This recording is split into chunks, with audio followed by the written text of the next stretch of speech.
Formula One calendar takes all 20 drivers to Brazil this weekend. Red Bull has won 9 straight races on its way to both the Drivers' and Constructors' Championships.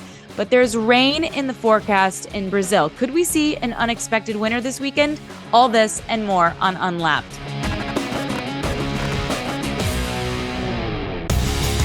I thought Miami's ticket prices were outrageous. This is on a different level. I thought it was funny as I said it, and I was like, actually, that's terrible. But never mind. It's out there now. It's recorded. It's out there. The track visibility uncertain. That's even more. You should be able to sell a ticket that with visibility uncertain. Yeah.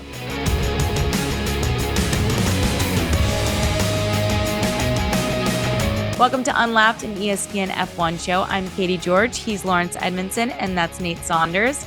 How are you both, Laurence? I'll start with you because you've been on the road for 5 weeks. I hope you've gotten some much-needed rest. Yeah, it feels a little bit strange to be at home for an extended period of time, and I'm not going to Brazil either. So usually this time of the week, I'm packing a bag or getting on a flight and going, and that's not the case. But it's a shame because Brazil, we'll talk about it later, but a hell of a brilliant race. You know, it's just such a cool place to go, such a cool circuit. It feels like a proper old school place, but instead it's a little bit of time off. Well, not off, but we'll be covering the race from London and then go to Abu Dhabi for the final race. And then we actually will have time off. It will be the winter break, which will be nice. Yeah, it's starting to feel like winter because we came back from the UK and it is getting like proper UK temperatures now. So, yeah. So I think at this time of year, Laurence is right. Usually you're getting on the plane and you know where you're going to get off the plane. You can wear shorts again. Not the case here. So that's been a bit of a culture shock getting back here. But yeah, like you said, it's nearly the end of the season. And it feels like that bit where we're all like, it's like the final days of school, you know, at the end of term when you're like, we're nearly done. So yeah, but a lot of stuff for us to talk about. It's nearly done, but you already know the final grades, unfortunately. So it doesn't make it all that exciting. Remember, if you're watching on YouTube, like this video, leave us a comment on what you want to see more of. And don't forget to subscribe to ESPN for more F1 content. And if you're listening, hit us with a 5-star review wherever you get your podcast. All right, let's hit some news off the top.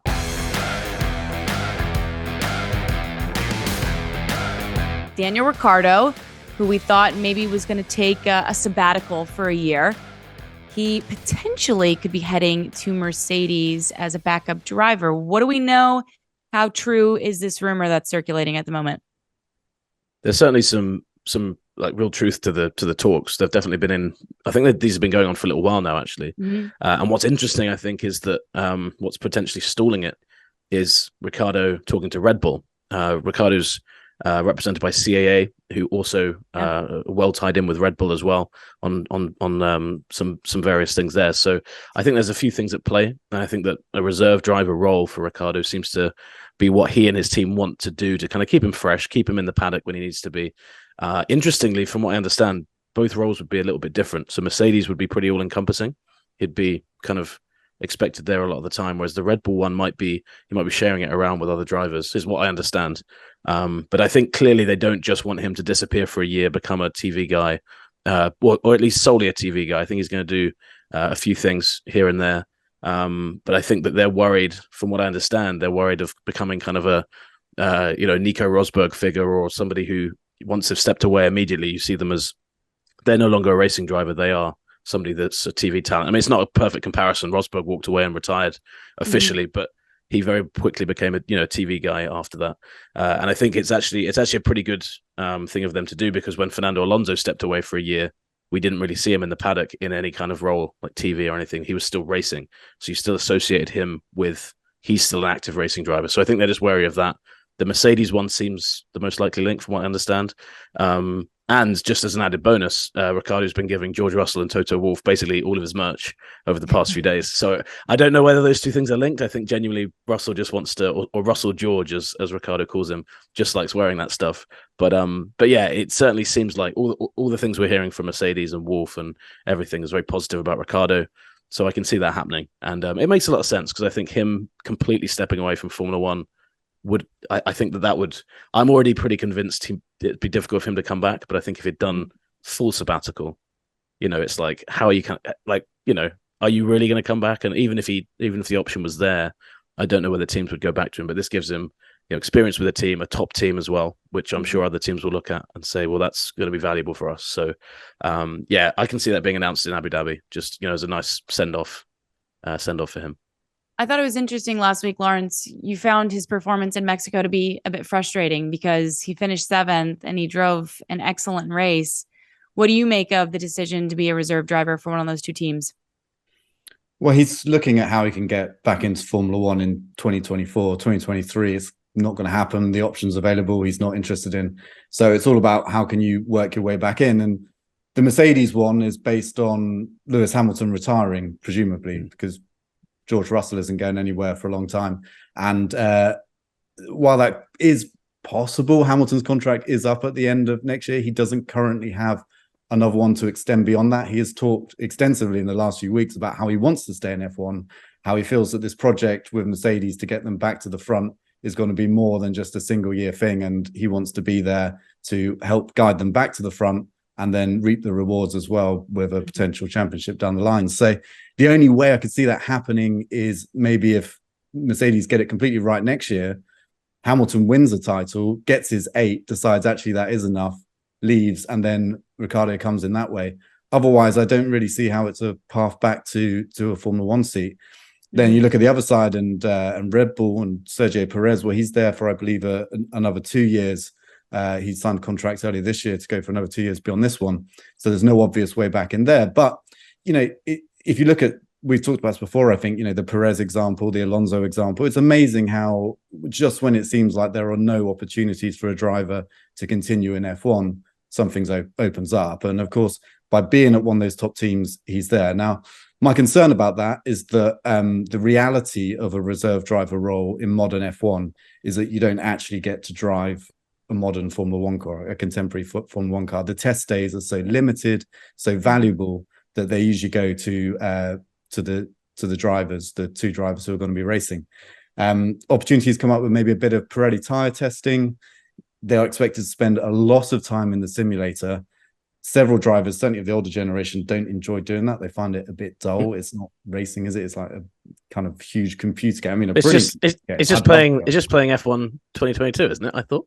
I think on steroids, like on this amazing level with the perfect setup. So, I mean, to someone like me or Nate, that sounds great, right? Imagine getting paid to do that. But the reality for someone who has actually done the real thing, raced in real life, it's not as sexy. Not so exciting, yeah. And then the other thing, I guess, would be promotional stuff. I mean, that's kind of one of Ricciardo's selling points.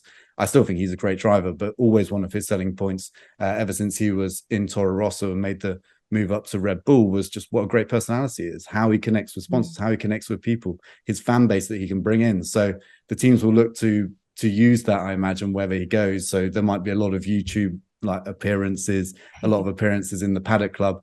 And I guess he's got to negotiate a point where he's happy with what he's doing.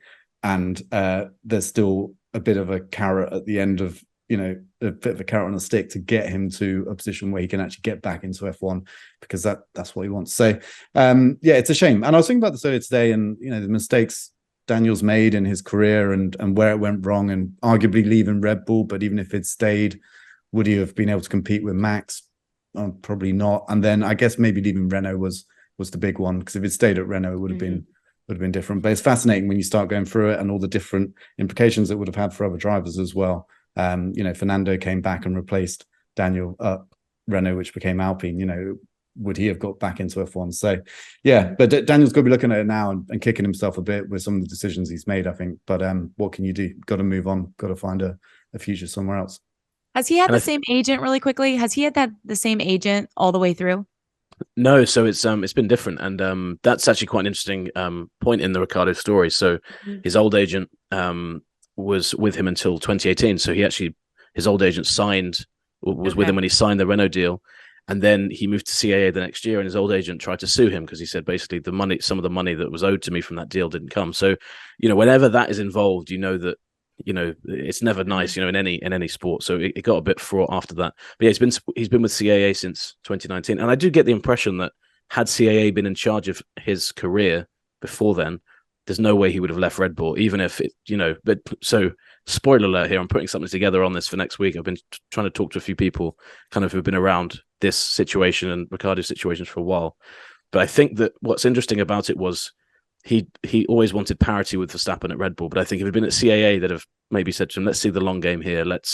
Even if the deal isn't exactly what you want, let's try and see the long, that's what those guys do professionally across all kinds of different sports and stuff like that. So it is fascinating. There's so many sliding doors moments with him.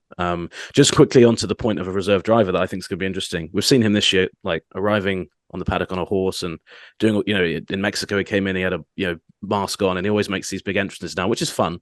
But I wonder if Mercedes, if he does go there, will say to him, look, we can't have you making a spectacle, making a scene anymore. Yeah, and I wonder, him just kind of walking. Is he just going to walk in and kind of go in through, through a back entrance somewhere in the paddock? Is he going to sneak in unseen? I think it's going to be I think it'll be a bit of a culture shock for him because he is such a vibrant personality, and you're almost putting yourself into a box a little bit. So from a mental point of view and from a point of view of am I actually enjoying this, he might find that it's a lot different to maybe what he thought, or maybe it's exactly what he thought it was going to be, and he's just like, I've got to do it anyway.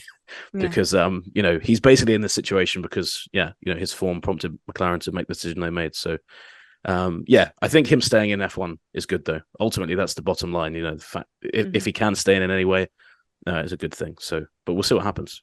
So you think Abu Dhabi is the timeline that we'll possibly know what's going to happen for his future?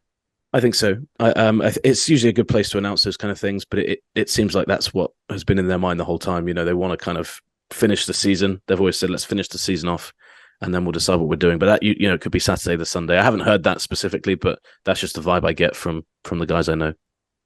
Well, it wouldn't be a normal week in Formula One without Helmut Marko making headlines, and he has done that again because he has pointed the finger, claiming that the budget cap breach was leaked prior to Red Bull getting official word that it had fact broken any rules. I'm curious if you think Red Bull has a leg to stand on here, guys. I can see where they're coming from because before we knew any details about what happened or before the deadline for when the FIA were going to announce who had met the budget cap and who hadn't, pretty much everyone in the paddock already knew that Red Bull had breached it in some way or another. And in Singapore, I was in that paddock and it became very apparent very quickly that there had been a breach. Mercedes were talking about it. Toto Wolff was talking about it. He didn't name Red Bull. A number of people were quite careful in how they talked about this. But he did say it was an open secret that two teams had breached the cap as well. Breached the financial regulations in some way. One of them had breached the cap in a big way. And Ferrari were talking about it as well. So there's all sorts of people talking about it. And, Red Bull throughout this, I think quite early on must have realized that they had indeed breached the cap and that they were in for some kind of penalty.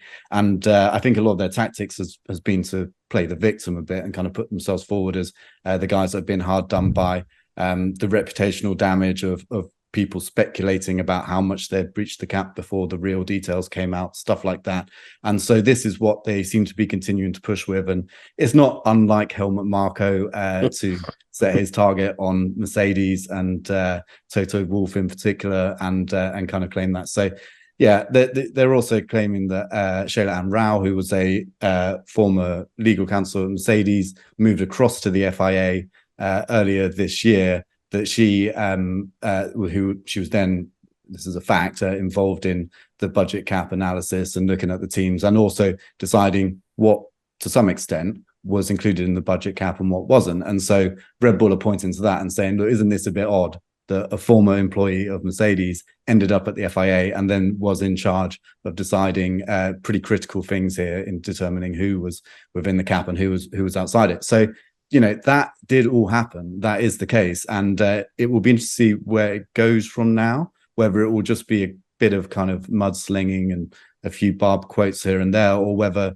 the FIA will have to explain, exactly her role within the whole process. But it's kind of standard F1, isn't it? We've got used to this politics and it never goes away. Just when you think it's in the back of it, something else pops up. Yeah, I think it is very Red Bull to be throwing things out. I mean, I think one of the quotes that hasn't aged at all well, and people pointed out in Austin was pretty low. Was I think Horner, played the mental health card, didn't he? And he said, some of our kids are being bullied and stuff, and people were pretty annoyed at that when they heard that in the media center. So when you say that and then you have Helmut Marko coming out, it's a bit like the boy that cried wolf, isn't it? Like you can't keep saying, like quite literally boy that cried wolf in this case, if you spell wolf with 2 F's. Sorry, that's a terrible joke. It's that I thought that was, he at least owned up to it. I thought that was I thought it was funny as I said it, and then I was like, actually, that's terrible. But never mind. It's out there now. It's recorded. It's out there. So hopefully that doesn't affect. I'll cut that one out. I think that one I think will get cut. No, leave it in. No, leave it in. To be left in. Leave it in. Absolutely. I've lost where I was now completely. Yeah. Sorry. Yeah. I'll boy that cried wolf with 2 F's apparently. Yeah. Great joke. That can be the episode title. Yeah, please. I'll just jump back in. I'm so curious to see how you edit this. Yes, yes. Leaving it in. You think I'm leaving it in? Leave it all in. Leave it in. This is all in there. Yeah. Definitely leave the laughter in afterwards. And this can just be people listening to us now. So I think it becomes difficult to sympathize with Red Bull because, you know, if you keep hearing the victim card when it's the reason we're talking about this is, again, as we've talked about on previous because you broke the rules. Yeah, it's like, you know, I try my best to put myself in a position where I'm like, all right, let's, you know, there is two sides to every story, but it just gets quite old quite quickly when you hear that stuff. And Lawrence is right, you know, it's right in the kind of Helmut Marko. I mean, I think pretty sure every weekend I've worked in Formula One, there's been some Marko quote from somewhere, whether it's in German press or Dutch press, and you kind of almost become desensitized to it. You're like, yeah, okay, cool, he said something, and you know, you almost ignore them. So yeah, it's a shame that it's turned into mudslinging, but part of me does think, I think to give Red Bull some to kind of, you know, give them some credit here in terms of what they're saying. I think the whole process was really damaged by the fact that everyone knew for so long, because I think that for 2-3 weeks it basically became known that someone had done it, and then it became very known very quickly Red Bull had done it, and it was kind of because the FIA really, you know, didn't communicate or wasn't in a position to communicate things. A lot of people wanted to see XYZ punishment when really, you know, your championships going, etc., was never on the cards. And I think they felt that it went on needlessly long. So I'd give them that much. But I think anything beyond that is yeah, it's just a bit cheap given the reason we're all talking about it. Sure. But also, this is nothing new. The paddock operates. Oh yeah. That's how we do our job. Is that you'll hear lots of little things being put out from an early stage, and the first time you hear it, you think, well, okay, that's possible, but you have to go and verify it with someone else, because, you know, there's lots of rumors that start which are completely untrue, and I think people are just trying to put little stories out there and see how far they go. But then sometimes it is the case, and you know, and then this one was the case. Okay, arguably some of the stuff Toto said about a team breaking it by a big margin was incorrect. But it was true that 2 teams had broken the financial regulations. One of them had breached the cost cap. And so, you know, it's one of those things. It's like, well, they, you know, while maybe that info shouldn't have leaked out in exactly the way it did, it's such a small paddock. So many people go from one place to another place. That's not unusual, including the FIA to teams and vice versa. Usually there's a bit of a more extended gardening leave. I think that's another thing that Red Bull were a bit surprised at how quickly the lawyer went from Mercedes to the FIA. But still, you know, it's that is part of how the paddock works. It's kind of part of what makes it interesting, certainly from our perspective as journalists. Again, great Netflix episodes coming out of this, and just quickly to round this point off, I spoke to 2 press officers 2 team principals in Austin off record. One whose team is supplied by Mercedes, one who's isn't, and they both said they had no issue with the lawyer, and you know, or at least no issues in terms of what Helmut Marko has suggested. Now that's just two people, but it's interesting that, you know, 2 other people were like, no, it's not an issue. Sure. So yeah, it seems like if every other team in the paddock was saying, well, we didn't breach, but actually, yeah, they've got a point there, you'd think maybe there is some smoke there. But yeah, it doesn't seem to be the case. Something else that gained a lot of traction online was the Las Vegas launch and promotion weekend. We saw Formula One cars being driven down the strip, inside casinos of various hotels, underglow from Formula One cars. It was a scene, to say the least, as drivers have stayed over in North America between races. So I'm just curious, the optics and the promotion you guys got from Las Vegas, how much they're pumping into this in 2023. I don't know if you guys have seen ticket prices. They're outrageous. I thought Miami's ticket prices were outrageous. This is on a different level. I'm just curious your thoughts. And I know you guys love Brazil. Are you excited? Are you going to love Las Vegas come this time next year? The expectations are set so unbelievably high. I mean, this is a difficult thing, is that I don't remember a new race having a kind of launch event a year out before. We've had like the odd launch event here or there, or, kind of fairly understated things. But to get some of the biggest names in the sport driving cars at the venue a year in advance is something else, So there's that. And then, I mean, there's various different ticket prices I've seen going around. I think you can up to 12,900 for VIP hospitality. I think 10,000 for a skybox. I'm not entirely sure what a skybox is or where it will be, but for one of those, it's 10 grand per person. You get to hang out with Ted. Yeah. Well, yes. He might not be allowed to do the coverage by then. Who knows? Yeah, won't be many takers from Red Bull. But general admission, and this is the one which Nate and I pulled out earlier this week, and we were talking about. The price I saw was $778 for your general admission ticket. That's already very expensive. Most places in the world, general admission, I mean, $250 would be probably the going rate, but you can certainly get much cheaper races. And then it comes with the caveat, track visibility uncertain. So $778 spent.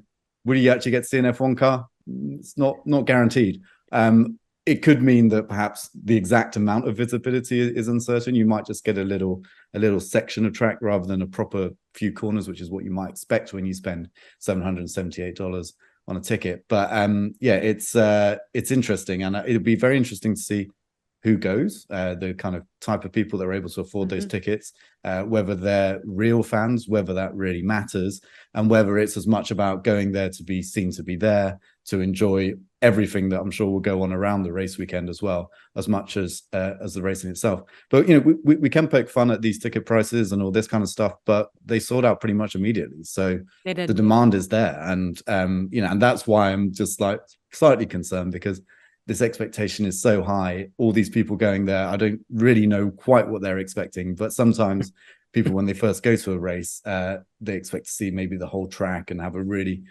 kind of overarching view of what's going on in a race. And sometimes you can be stood by a racetrack and have less of a clue what's going on than if you'd sat at home and watched on your TV. But anyway, I'm sure it will be a race unlike any other for whatever reason that may be, and it will be something to experience either way. On the casino thing, I hope they told the people who were gambling at that time there was going to be an F1 car coming through, because if I'd had a few to drink and I was at Vegas, if I saw that, I'd be like, no, that's probably a sign to either keep gambling or to just go home and never do it again, because I'm clearly too far in. But I agree with Lawrence. I mean, I go through phases with Vegas where sometimes I'm really excited about it because, I mean, we'll get to go and we'll get to experience the whole thing. But there's been a lot of races this year that have been established races, and they've been, from a fan enjoyment perspective, have been a bit of a mess. There've been a lot of fans who've come away from events all over the place, Monza and Austria and all sorts of places for different reasons, not having the best time.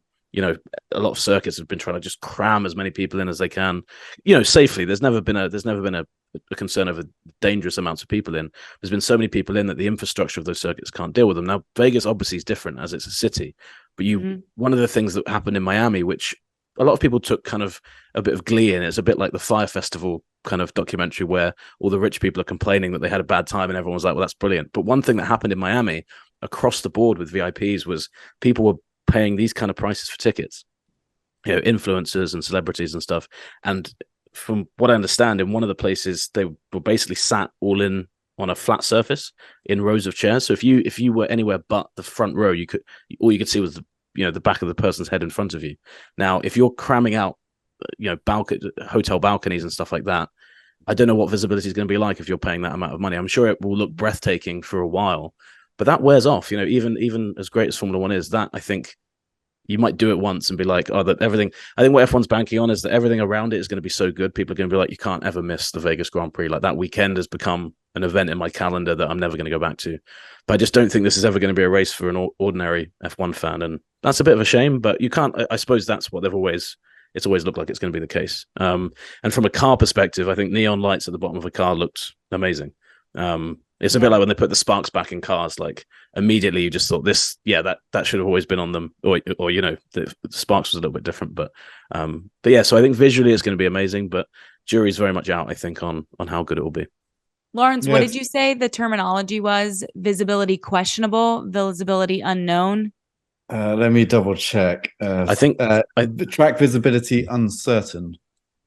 That's even more. You should be able to sell a ticket that with visibility uncertain. Because that could be anything, like you said, Lawrence. Of like, it could be, you get a flash of a car come past you. But there are some circuits where I remember my dad and I went to Monza in 2006, and we were at the Parabolica. We had general admission tickets. We found great seats. We kept walking around, but there's one point at the Parabolica where all you could see was between two trees, and you'd get a flash, and the only way you'd know which car it was because of the color. And but you knew which one was Michael in the Ferrari because he was the one miles out in front. And then there'd be another red one that followed, 20 seconds later. But I remember thinking there were people that were just camped there the whole race. So there might be views like that in Vegas where literally you're just seeing and hearing cars go by without really knowing what's going on. And that's not really worth that money. Unless, people are spending it. So I guess they feel like it might be worth the risk. And the other thing is, if you look at Monaco, it's actually fairly similar.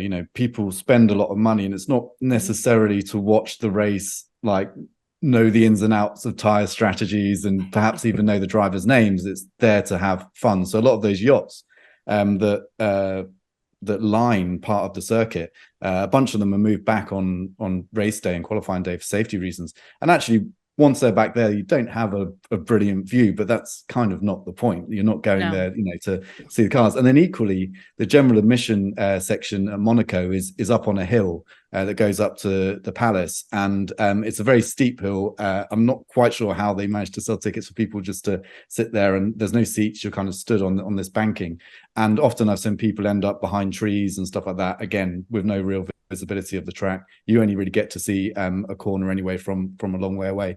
So we can kind of criticize Vegas to some extent, but it does kind of already exist, that type of race, that style of race with Monaco. And I think as long as we only have 1 or 2 or 3 of these races a year, it's perfectly fine. I think it adds to everything that Formula One is.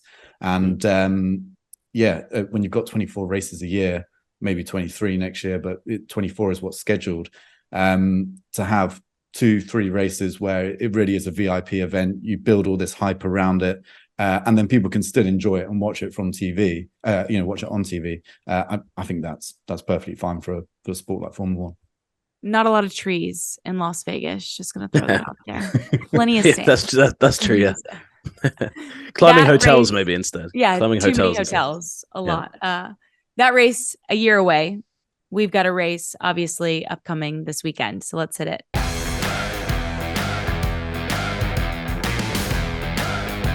The Brazil Grand Prix looks amazing from my vantage point on television. Nate, you were on the ground a year ago. What was the experience like? Yeah, Brazil last year was amazing. I'd say, it would take some topping. I think if whenever I come to stop covering Formula One as a journalist, I think that race is going to be one of the most memorable I covered, for a lot of reasons. It was at that point of the season when we actually thought Verstappen was going to kind of run away with the championship. I think it was 4 races left then. And it was the start of Lewis's fight back. But it was that brilliant weekend when Lewis qualified pole, then he got disqualified because there was a discrepancy with his DRS. People listening remember there was a video of Max Verstappen touching the back of Lewis's rear wing, which, and then he was, the FIA looked into that, and that happened on the Friday evening, as I remember. When we came in on Saturday, we were like, is Max getting a grid penalty for touching another car? Like, that doesn't sound. And then it just was crazy all weekend. I'm pretty sure, if I remember correctly, it went Lewis from 20th to 10th in the sprint race, or 5th in the sprint race. He had another grid penalty, took him back to 10th. And in the race, he caught and passed Max. And they had that moment when they nearly collided and everything like that. But one thing that really stood out for me, actually, was just the paddock in Brazil is kind of small. It's quite a memorable paddock. You have to kind of go up these stairs and you kind of walk around a bit, and then you get there. And by the time I'd always get there, you'd talk to somebody at Red Bull, somebody at Mercedes about all these things happening. And it's the first time in any race where whenever I spoke to anybody at one of those teams, the first thing they would say, without fail, it was amazing because it showed you the point of the season they were at, was they'd be like, have you heard what Mercedes are doing? Or have you heard what Red Bull are doing? It's like, oh, you'll never guess. Like last night, these guys, they packed up and left it. It's like, I didn't ask about Red Bull. I asked about you guys, but you could tell like they were so paranoid, and it just added to the the tension and it was just fantastic. And I remember the noise of to where we sit, you kind of get this. You're in a kind of a weird place. Lawrence will know.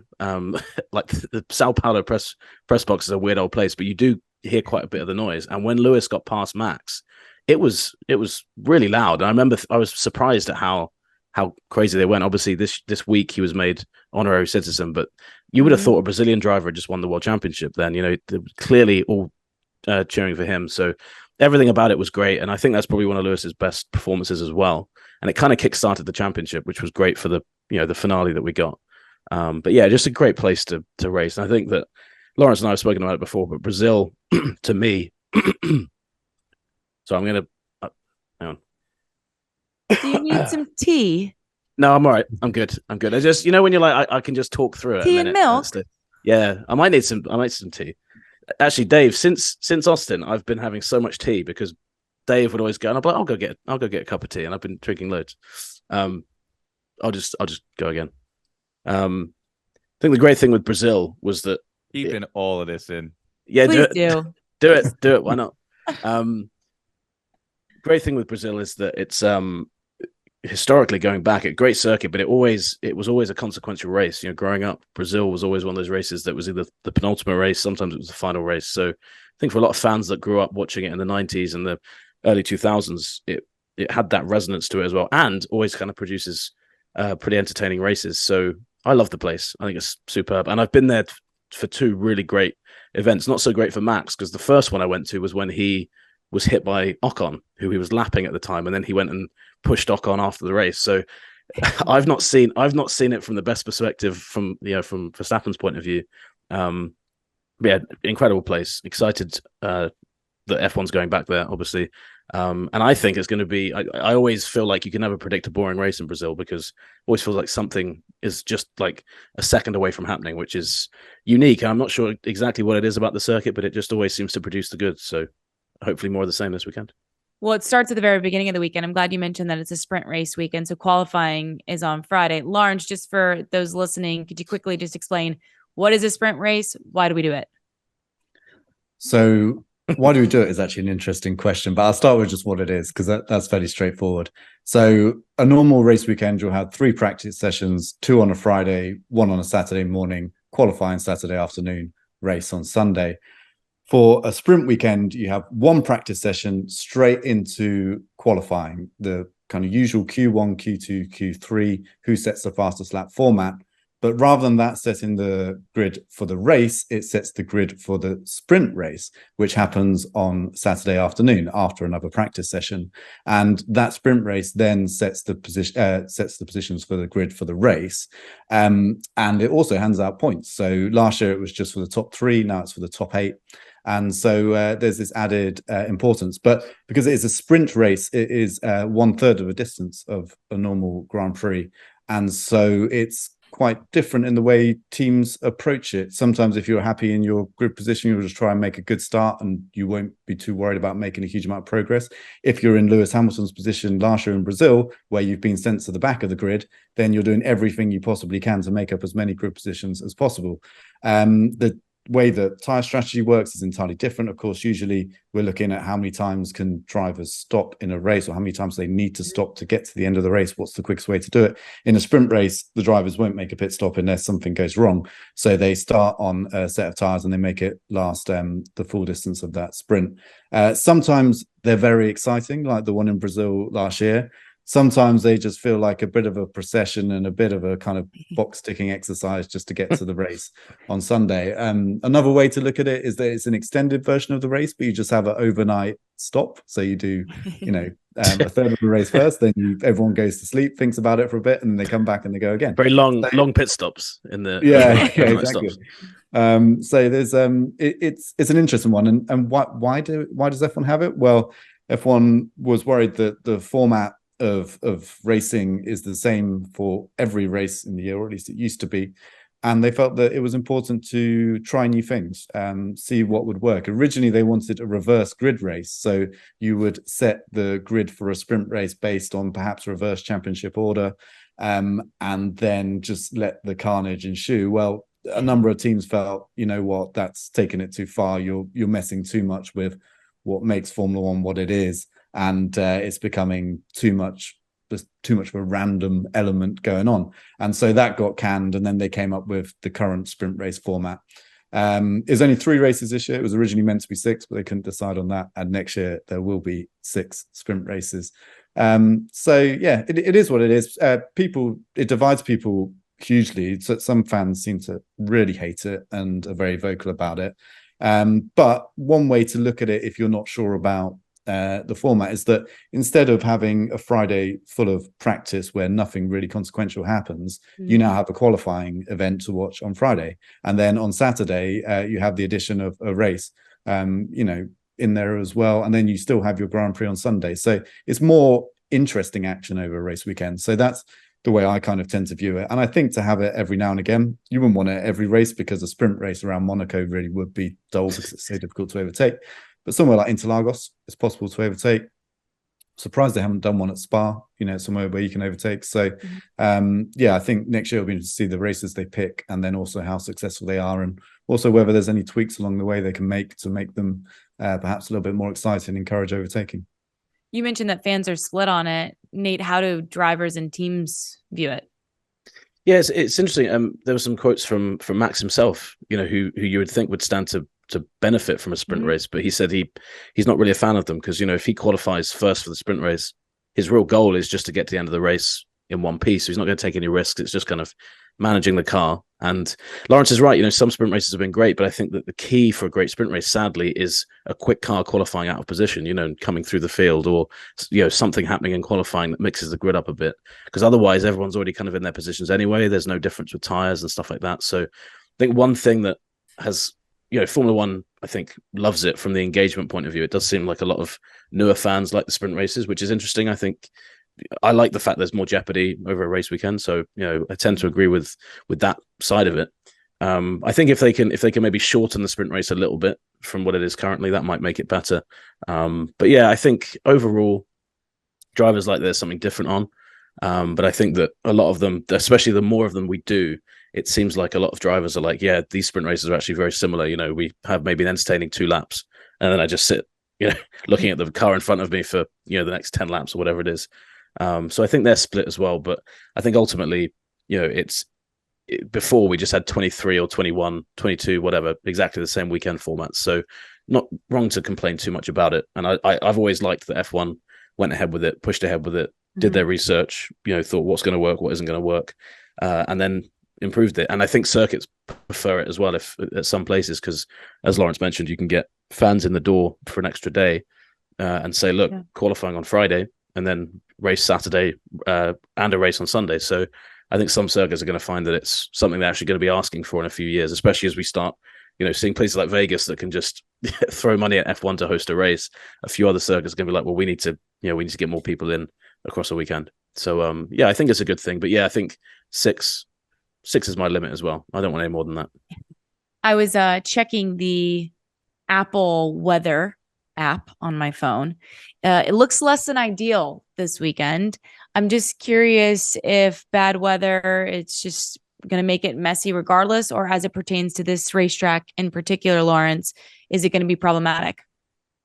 Well, talking about favorite races in Brazil, still one of my favorite races I've ever covered as a journalist was 2012 Brazil, a title decider. Fernando Alonso, Sebastian Vettel going for the title, believe it or not, that's how it was back then. Fernando in an underperforming Ferrari, Sebastian Vettel in a very fast, all-conquering Red Bull. And just before the race, it started to rain and it started damp and wet. And Sebastian Vettel was spun round, I think, turn 4, hit by Bruno Senna, nephew of Ayrton Senna, who was racing in F1 at the time, and then had to limp round with half a car or half a side pod hanging off and the exhaust all exposed and stuff like that. So it can make thrilling racing. Of course, it's a lot more exciting when you've got a title on the line there, but it does make for great racing there, having a bit of rain in the air. And it's very, very unpredictable, from where Interlagos is. Well, Interlagos literally means between 2 lakes, but it's also up on a hill. And as you look out from the paddock, the press room, you get a good view over part of the city, and you can see rain clouds forming and coming in. And the amount of times I've sat in actually the old Sao Paulo press room, which used to be above the pit straight.